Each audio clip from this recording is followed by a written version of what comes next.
Check, check, check. Hey, there we go. What's going on? We're back. Bros with Mics. I am Bros with Cody. mics. What's up? I'm Tom, y'all. And we had to get straight to it with these Tennessee recap. Oh my goodness. Lordy, lordy, lordy. This weekend Man, has been wild. this week has been crazy, man. Without It's further ado, let's get into it. Tom, I'm gonna give you a few key points and let you react to that, and you let me know what's going on and what you think about that. Okay. gotcha. All right. So week 3, Tennessee versus Florida. Um, so my first key point of the game is I heard Kirk Herbstreit say that Tennessee's D line is the focal point of the defense. That's where their strong suit is. That's their base. And going into halftime, we did have Tennessee allowing almost 7 yards of carry to Florida. And don't get me wrong, Florida has a great running room with Trevor Etienne, Travis Etienne's little brother that plays for Jacksonville Jaguars. But that was a little concerning to me that the D line couldn't really hold up against the run. And another point is that I wanted to look at is that Florida was controlling the heck out of that clock, bro. Like when I was watching the game, I'm like, they're taking 8-9 minutes to run Yeah, with 14 this plays, it's the new and rules, man. The new NFL style running the rules with yeah. the clock keeps going. Even when you go out of bounds, that was a big contention for a while. That hey, get out of bounds, stop the clock.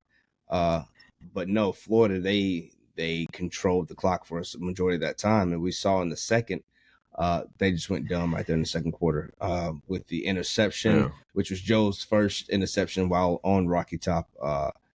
And you just kind of see a few things. And a few things I want to point out was the fact that Joe has never thrown a touchdown at Tennessee or Michigan while on the move. He has to have his feet set to get a good pass in there. So they were doing a great job putting pressure on our line and getting him to move. And we seen what was the result of that at the end of the game. Yeah, and like I said, it was kind of it's dated back to what we said in a previous podcast. It's kind of like, okay, Joe Milton seems to still have trouble with the accuracy, and this could be possible. This was my third point that I want to hit on. My third and kind of final point, I guess, was the O line. The O line was shooting themselves in the foot with penalties. They Penalty. seemed I very mean, rattled. yeah, we had penalties to O line, but the refs definitely weren't.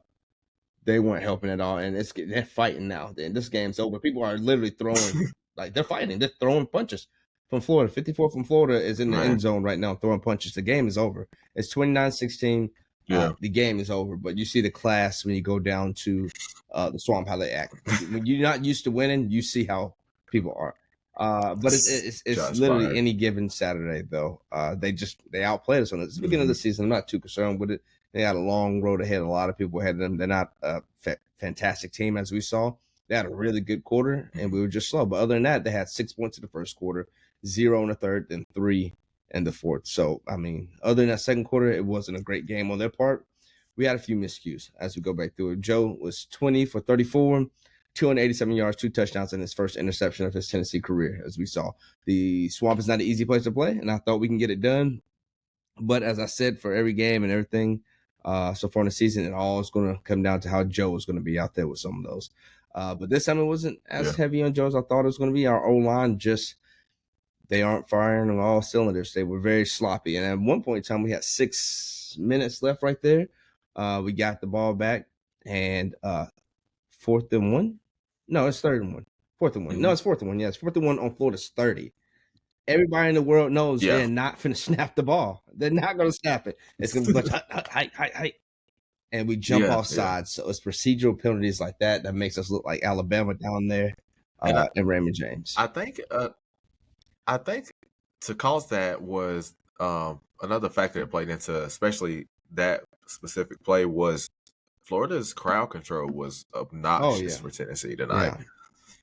Like it was as they say in basketball, the sixth man came to play, I mean, and actually, it's 7. No, football, the we 12th missed. We had man. a 13th man out there that then we're not accounting for. That's Mr. Old Referee on a couple of those. I still don't understand how. Oh I mean, and it's not a Lord, matter here of we go with that the changed the refs. outcome of the game, but it changed the outcome of that play Okay, specifically. Momentum is right. on our side. It's 4th and 1. We have been with their small lineup in. We get ready to hike the ball, and somehow the ref finds a way to kick the ball on its way by, which then allows Florida to sub somebody in. When we didn't sub, but it allowed them to sub somebody in because the ref somehow set the ball down and reached behind his leg and did a little shuffle kick like that somehow. Hey, it sounded like the ref had a It parlay sounded going like the tonight, ref boy. needed. And that Yeah. specific ref, the what was that called? The line judge? Is he the line No, he judge? wasn't. He was the back guy. The line judge was to the side. No, this is the one who's behind the quarterback on the offensive side. He ran in, stopped the ball.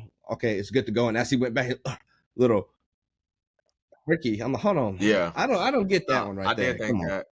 Yeah, that was a little suspicious, but overall, I think the biggest factor for me was just how, and I've said in previous podcasts was I I always wonder how the defense was gonna withhold in the SEC down the home stretch, and you still got a lot of key Yeah. games coming Yeah, up we with still Bama, had a who chance. didn't They have the greatest damn weekend, Bama? and Oh my Georgia, goodness. What did I tell you? What did and I say? I mean, I said it. What did I I don't want to say? get too I don't want to get too far Yeah. into it, but it's just kind of like, um, where where does I Tennessee mean, go we from only have here? one direction to go, and it's up. At this point, we're at the bottom, the lowest we could be right now, per se, especially in the East. It's not looking good in the East, but nobody looked good in the East. We saw South Carolina and Georgia. South Carolina almost came I out the agree. upset. We saw, well, Alabama's the West, but we saw how Alabama did over there. So Florida got to win. Mhm. Cool.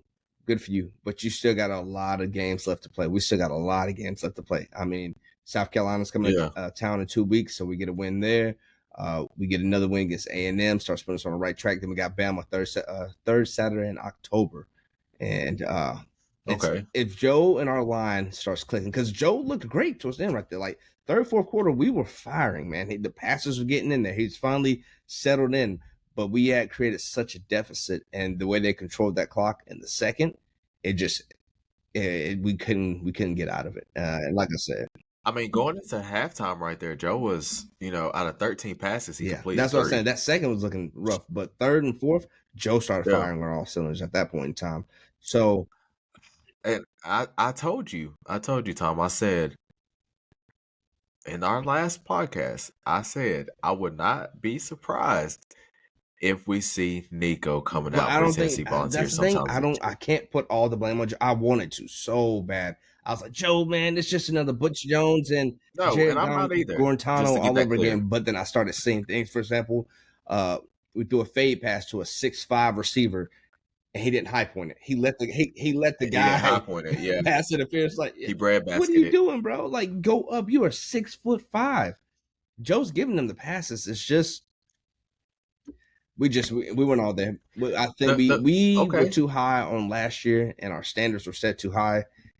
It's time we needed a wake up call, and I think this is our wake up call from here Yeah, on out. If our line gets it together, I we can gotta agree. get stronger at the point of attack, and that line is where you, like I've always said, I say in other games, the SEC line, those linemen, big nasties, is the difference maker.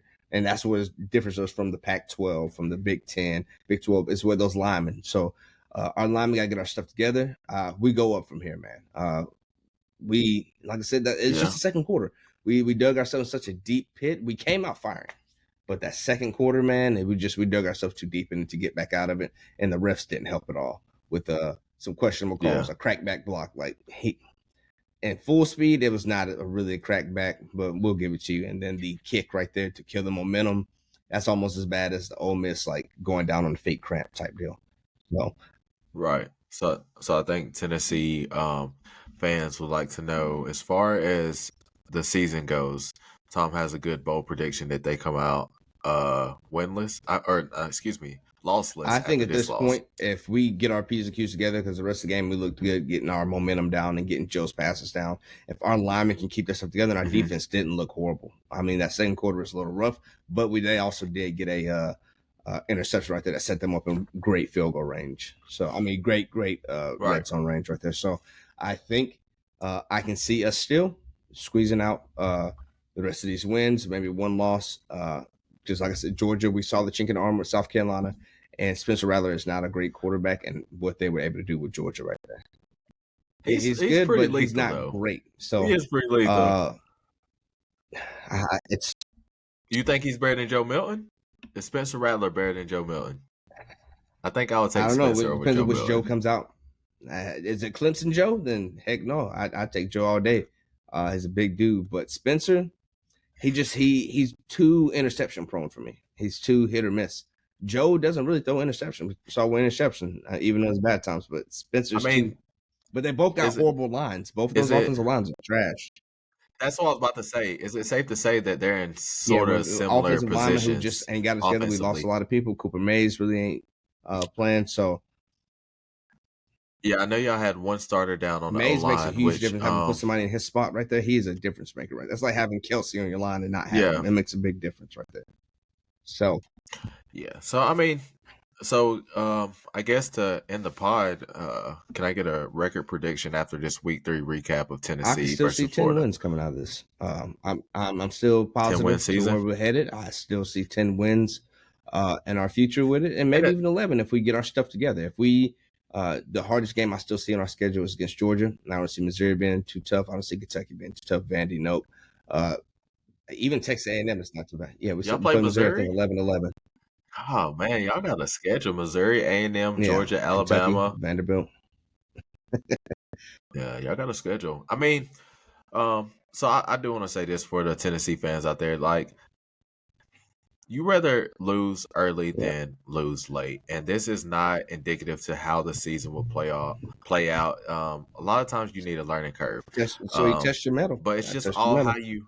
Yeah, it's all Mm-hmm. about how you bounce back, and especially at this time, it's kind of like Joe Milton needs to get everybody back on the same page. We need to, you need to reconcile on what the problem is, and go from there. So it's still Yeah, playoff easily. hopes.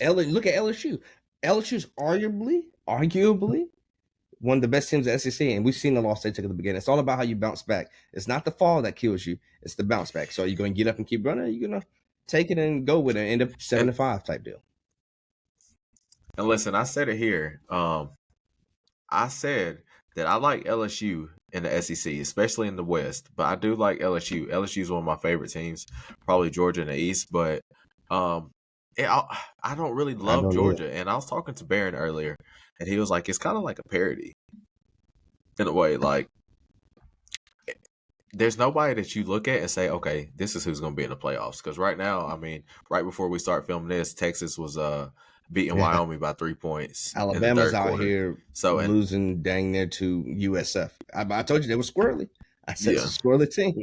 they are squarely, and it seems Mm-hmm. like everybody is. Everybody's up. So it's kind of Michigan like, was down early. Texas was down early. Like everybody except LSU and maybe Ohio State didn't look too great today. yeah. So I mean, it's Yeah. still hope for Tennessee fans. No, man, we're Anything you good want on to Rocky add? Top. Don't start burning the baby, throwing the baby out the bathwater, y'all. Don't start panicking too early. We're good. It's a rough day. It's a rough second quarter, not really a day, rough second quarter, but we know our reputation in the swamp. I think somebody was messing with an old lady and we got cursed down there. So Phil Former, feel free to speak up and help us break that curse down in the swamp because you done did something to us, big dog. All right. So peace out, y'all. Thanks for showing up again. I just want to get my thoughts out there after this rough 29-16 loss we took down in Gainesville against the Gators. It happens. It's all right. We'll push forward. It's about how we recover. So let's go smack UTSA and then South Carolina. Hey, we coming. All right. Thank y'all, man. Uh-oh. Bros with All right. mics. Check out the new logo we got. We'll put it on some t-shirts. If y'all New want logo. We're t-shirts, super excited. sweatshirts, something, we get them out there. Get you guys some merch, man. Yeah. And thank y'all so much for I'm supporting us. My name is Tom Cody. Bros with Mike, y'all. Peace.